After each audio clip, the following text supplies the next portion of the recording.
जघान शरणं तत्सात् सर्वशत्रुहरं परं ध्यात्वा पञ्चमुखं रुद्रं हनुमन्तं दयानिधिम् जघान शरणं तत्सात् सर्वशत्रुहरं परं ध्यात्वा पञ्चमुखं रुद्रं हनुमन्तं दयानिधिम्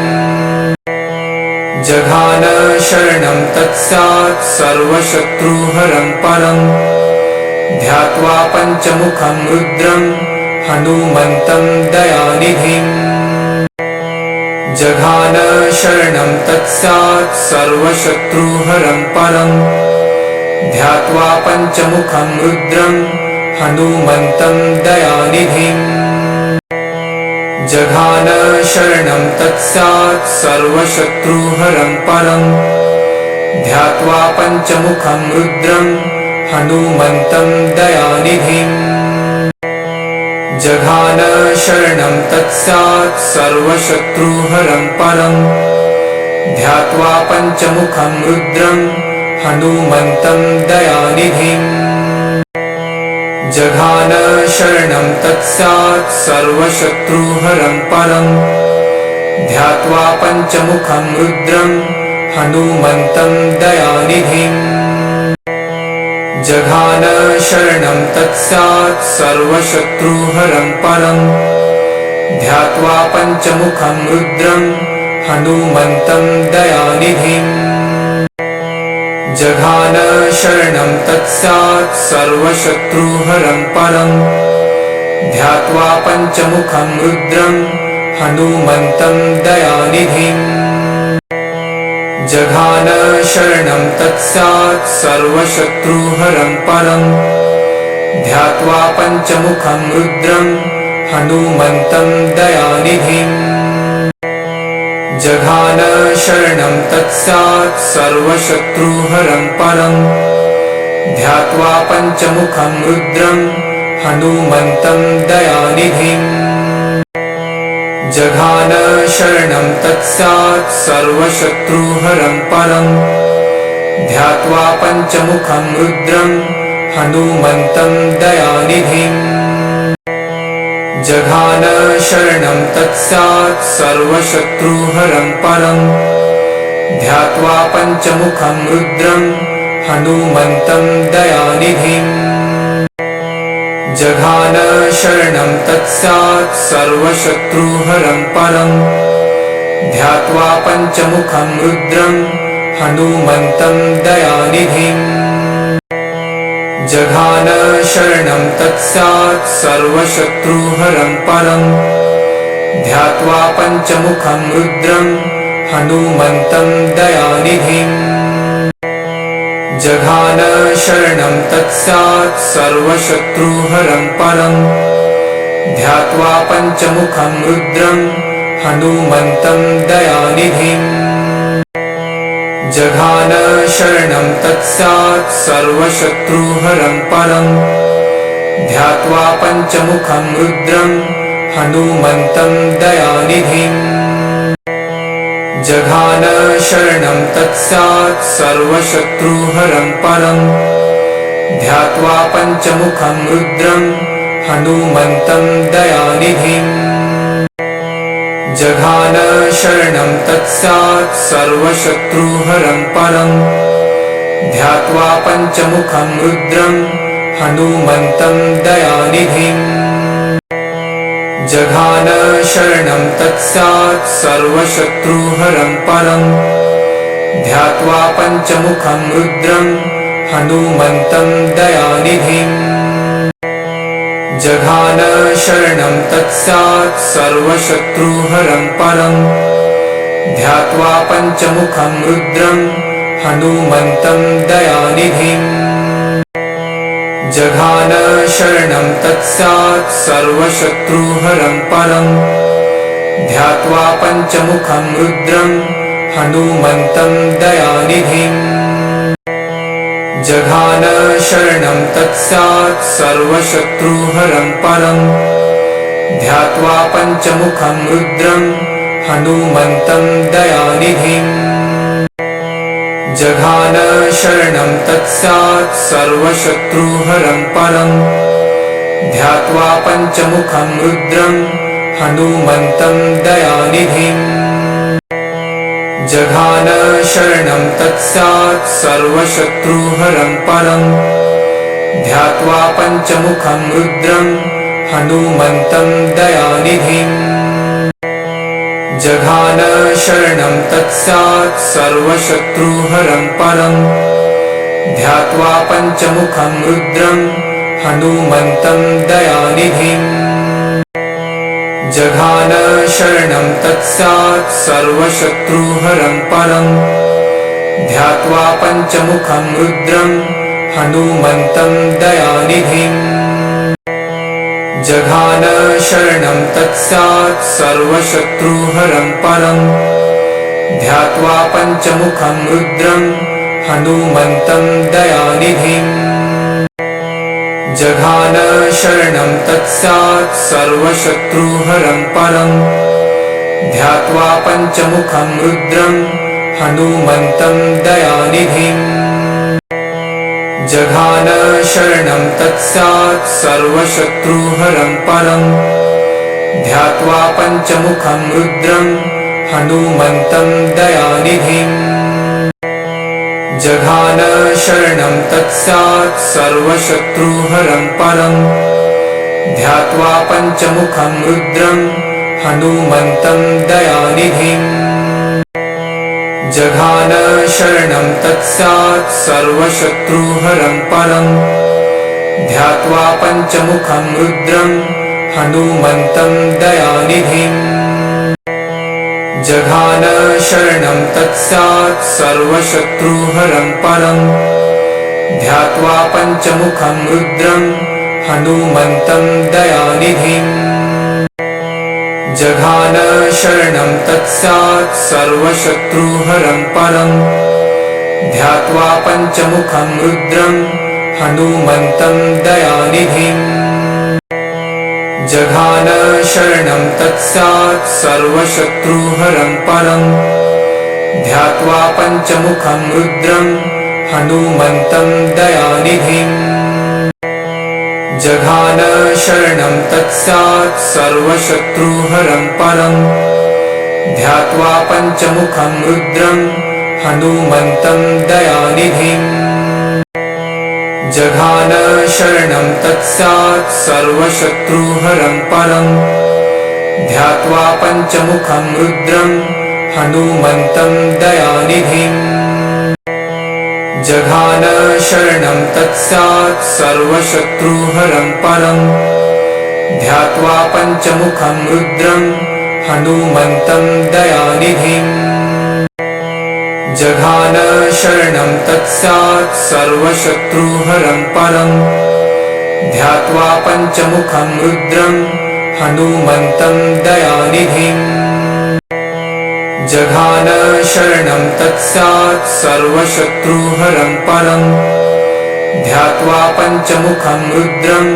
हनुमन्तं दयानिधिम् जघान शरणं तत्स्यात् सर्वशत्रुहरं परम् ध्यात्वा पञ्चमुखं रुद्रं हनुमन्तं दयानिधिम् जघान शरणं तत्स्यात् सर्वशत्रुहरं परम् ध्यात्वा पञ्चमुखं रुद्रं हनुमन्तं दयानिधिम् जघान शरणं तत्स्यात् सर्वशत्रुहरं परम् ध्यात्वा पञ्चमुखं रुद्रं हनुमन्तं दयानिधिम् जघान शरणं तत्स्यात् सर्वशत्रुहरं परम् ध्यात्वा पञ्चमुखं रुद्रं हनुमन्तं दयानिधिम् जघान शरणं तत्स्यात् सर्वशत्रुहरं परम् ध्यात्वा पञ्चमुखं रुद्रं हनुमन्तं दयानिधिम् जघान शरणं तत्स्यात् सर्वशत्रुहरं परम् ध्यात्वा पञ्चमुखं रुद्रं हनुमन्तं दयानिधिम् जघान शरणं तत्स्यात् सर्वशत्रुहरं परं ध्यात्वा पञ्चमुखं रुद्रं हनुमन्तं दयानिधिम् जघान शरणं तत्स्यात् सर्वशत्रुहरं परं ध्यात्वा पञ्चमुखं रुद्रं हनुमन्तं दयानिधिम् जघान शरणं तत्स्यात् सर्वशत्रुहरं परं ध्यात्वा पञ्चमुखं रुद्रं हनुमन्तं दयानिधिम् जघान शरणं तत्स्यात् सर्वशत्रुहरं परं ध्यात्वा पञ्चमुखं रुद्रं हनुमन्तं दयानिधिम् जघान शरणं तत्स्यात् सर्वशत्रुहरं परं ध्यात्वा पञ्चमुखं रुद्रं हनुमन्तं दयानिधिम् जघान शरणं तत्स्यात् सर्वशत्रुहरं परं ध्यात्वा पञ्चमुखं रुद्रं हनुमन्तं दयानिधिम् जघान शरणं तत्स्यात् सर्वशत्रुहरं परं ध्यात्वा पञ्चमुखं रुद्रं हनुमन्तं दयानिधिम् जघान शरणं तत्स्यात् सर्वशत्रुहरं परं ध्यात्वा पञ्चमुखं रुद्रं हनुमन्तं दयानिधिम् जघान शरणं तत्स्यात् सर्वशत्रुहरं परं ध्यात्वा पञ्चमुखं रुद्रं हनुमन्तं दयानिधिम्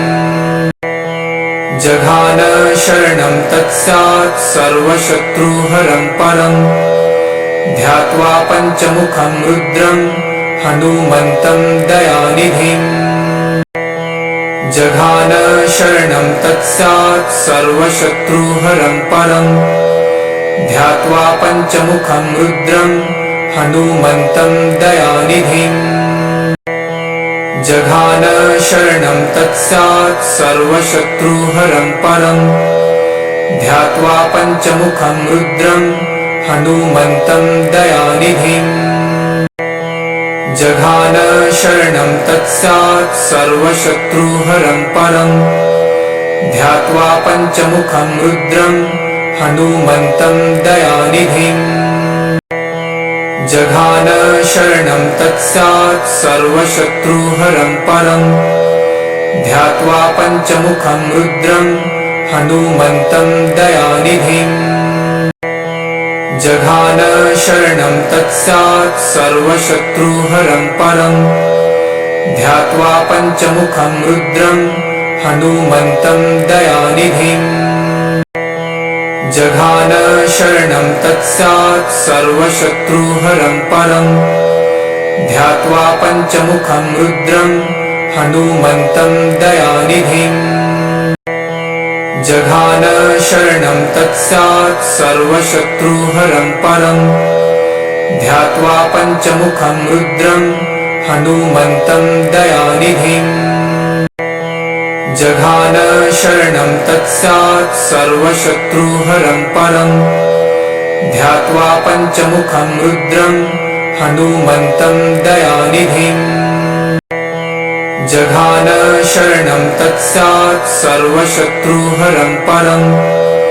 ध्यात्वा पञ्चमुखं रुद्रं हनुमन्तं दयानिधिम् जघान शरणं तत्स्यात् सर्वशत्रुहरं परं ध्यात्वा पञ्चमुखं रुद्रं हनुमन्तं दयानिधिम् जघान शरणं तत्स्यात् सर्वशत्रुहरं परं ध्यात्वा पञ्चमुखं रुद्रं हनुमन्तं दयानिधिम् जघान शरणं तत्स्यात् सर्वशत्रुहरं परं ध्यात्वा पञ्चमुखं रुद्रं हनुमन्तं दयानिधिम् जघान शरणं तत्स्यात् सर्वशत्रुहरं परं ध्यात्वा पञ्चमुखं रुद्रं हनुमन्तं दयानिधिम् जघान शरणं तत्स्यात् सर्वशत्रुहरं परम् ध्यात्वा पञ्चमुखं रुद्रं हनुमन्तं दयानिधिम् जघान शरणं तत्स्यात् सर्वशत्रुहरं परम् ध्यात्वा पञ्चमुखं रुद्रं हनुमन्तं दयानिधिम् जघान शरणं तत्स्यात् सर्वशत्रुहरं परम् ध्यात्वा पञ्चमुखं रुद्रं हनुमन्तं दयानिधिम् जघान शरणं तत्स्यात् सर्वशत्रुहरं परम् ध्यात्वा पञ्चमुखं रुद्रं हनुमन्तं दयानिधिम् जघान शरणं तत्स्यात् सर्वशत्रुहरं परम् ध्यात्वा पञ्चमुखं रुद्रं हनुमन्तं दयानिधिम् जघान शरणं तत्स्यात् सर्वशत्रुहरं परम् ध्यात्वा पञ्चमुखं रुद्रं हनुमन्तं दयानिधिम् जघान शरणं तत्स्यात् सर्वशत्रुहरं परम् ध्यात्वा पञ्चमुखं रुद्रं हनुमन्तं दयानिधिम् जघान शरणं तत्स्यात् सर्वशत्रुहरं परम् ध्यात्वा पञ्चमुखं रुद्रं हनुमन्तं दयानिधिम् जघान शरणं तत्स्यात् सर्वशत्रुहरं परम् ध्यात्वा पञ्चमुखं रुद्रं हनुमन्तं दयानिधिम् जघान शरणं तत्स्यात् सर्वशत्रुहरं परम् ध्यात्वा पञ्चमुखं रुद्रं हनुमन्तं दयानिधिम् जघान शरणं तत्स्यात् सर्वशत्रुहरं परम् ध्यात्वा पञ्चमुखं रुद्रं हनुमन्तं दयानिधिम् जघान शरणं तत्स्यात् सर्वशत्रुहरं परम् ध्यात्वा पञ्चमुखं रुद्रं हनुमन्तं दयानिधिम् जघान शरणं तत्स्यात् सर्वशत्रुहरं परम् ध्यात्वा पञ्चमुखं रुद्रं हनुमन्तं दयानिधिम् जघान शरणं तत्स्यात् सर्वशत्रुहरं परम् ध्यात्वा पञ्चमुखं रुद्रं हनुमन्तं दयानिधिम्